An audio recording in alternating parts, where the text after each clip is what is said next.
पोलादी आमची छाती आहे, ताट आमचा कणा आणि वाकणार नाही. महाराष्ट्राचा बाणा आहे, पोलादी आमची छाती आणि ताट आमचा कणा आहे.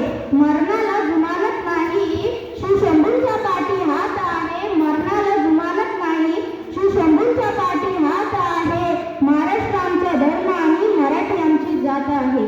माझ्या सर्व भाषा बंधूंना माझे सप्रेम नमस्कार. इसवी सनाच्या 12व्या शतकात संत ज्ञानेश्वरांनी जी भाषा रुजवली, संत नामदेव, तुकाराम, गोरोबा, नरहरी सोनार, कुंभा, सावतामाळी अशा संतांनी जी भाषा वाढवली, छत्रपती शिवाजी महाराजांनी ती भाषा परकीय आक्रमणापासून वाचवली आणि प्र.के. अत्रे, कुसुमाग्रज, मंगेश पाडगाकर, पु. देशपांडे अशा साहित्यकारांनी जी भाषा वाढवली, आज त्या भाषेचा गौरव दिन आपण साजरा करीत आहोत. 27 फेब्रुवारी 1912 या साली महाराष्ट्राच्या मातीत एक तेजपुंज तारा जन्माला आला. असामान्य प्रतिभा, विलक्षण शब्द सामर्थ्याच्या जोरावर त्या सरस्वताने मराठी भाषेतून साहित्याची निर्मिती केली. माता सरस्वतीच्या देवळातील सर्वात तेजस्वी रत्न म्हणून गौरवलं गेलं ते शब्दप्रभू कुसुमाग्रज म्हणजे विष्णू वामन शिरवाडकर यांचा जन्मदिवस आपण मराठी राजभाषा दिवस म्हणून साजरा करत आहोत. आपण हा मराठी राजभाषा दिन 2013 पासून साजरा करत आहे. मराठी भाषेला सर्वात पहिले ज्ञानपीठ पुरस्कार मिळवून देणारे वि. स. खांडेकर यांनी 1942 साली कुसुमाग्रजांची काव्यप्रतिभा ओळखून त्यांच्या विसाका हा काव्यसंग्रह स्वकर्षाने प्रकाशित केला आणि याच विशाखा काव्यसंग्रहामुळे मराठी भाषेला दुसरा ज्ञानपीठ पुरस्कार मिळाला. अगदी शिलापत्रिकेपासून तर विद्वानांच्या चर्चास्त्रापर्यंत, तर शाळेतील पुस्तकापासून तर विदेशातील ग्रंथालयापर्यंत कुसुमाग्रजांचे साहित्य पोहोचवले गेले. या आपल्या माया मराठीला पहिले ज्ञानपीठ पुरस्कार मिळवून देणारे वि. स. खांडेकर, दुसरा ज्ञानपीठ पुरस्कार मिळवून देणारे कुसुमाग्रज, तिसरा ज्ञानपीठ पुरस्कार मिळवून देणारे मिलिंदा करंदीकर आणि चौथं ज्ञानपीठ पुरस्कार मिळवून देणारे भालचंद्र नेमाडे अशा पुरुषोत्तम लक्ष्मण देशपांडे तर गौरवाने म्हणायचे की आमचा जन्म तर विशाखा या काव्यसंग्रहावरती झालेला आहे. एवढा प्रभाव त्यांच्या साहित्यांचा आणि कवितांचा या जनमानसावरती होता. वि. स. खांडेकरांनी तर कुसुमाग्रजांना मानवतेचे कवी म्हटलेले आहे. अशा या साहित्यकाने या मराठीच्या प्रतिष्ठेत एवढी भर घातली. त्यासाठी आपण यांचा दिवस मराठी राजभाषा दिवस म्हणून साजरा करत आहोत.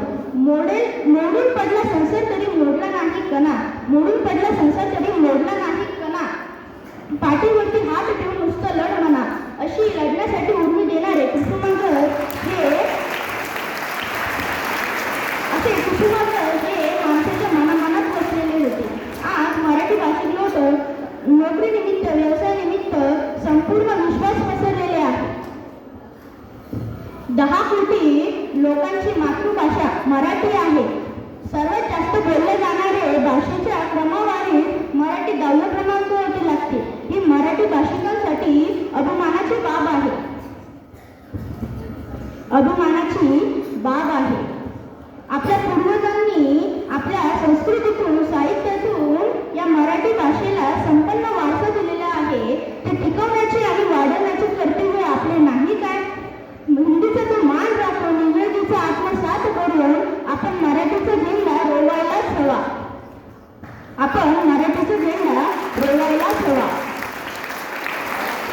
कारण भाषा टिकली तर संस्कृती टिकते आणि संस्कृती टिकली तर प्रगती होते. हे जापानसारख्या देशाने आपल्याला दाखवून दिलेलं आहे.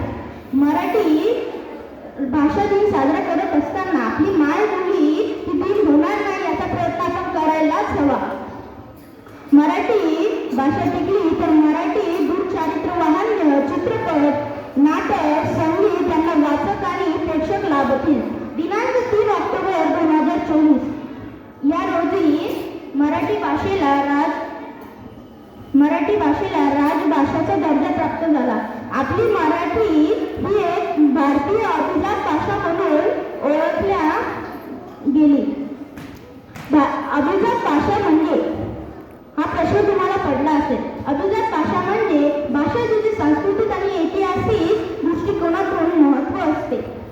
यापूर्वी तामिळ, कन्नड, तेलुगू, मल्याळम, ओडिया याच भाषांना राजभाषाचा दर्जा होता. आता त्यात आपल्या मायबोलीचाही समावेश आहे.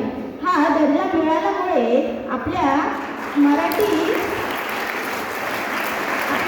भाषेच्या संवर्धनासाठी केंद्र शासनाकडून 250 ते 300 कोटी अनुदान मिळू शकेल. आज या मराठी राजभाषेच्या दिनाच्या दिवशी आपण सगळे मराठी बांधव संकल्प करूयात. मराठीतूनच बोलूयात, मराठी पुस्तक वाचूयात, मराठीत लिहूयात, मुलांना मराठी शिकवूयात आणि मराठीचे पांग फेडूयात. कारण मराठी एक फक्त भाषा नाही, मराठी एक मात्र आशय. जय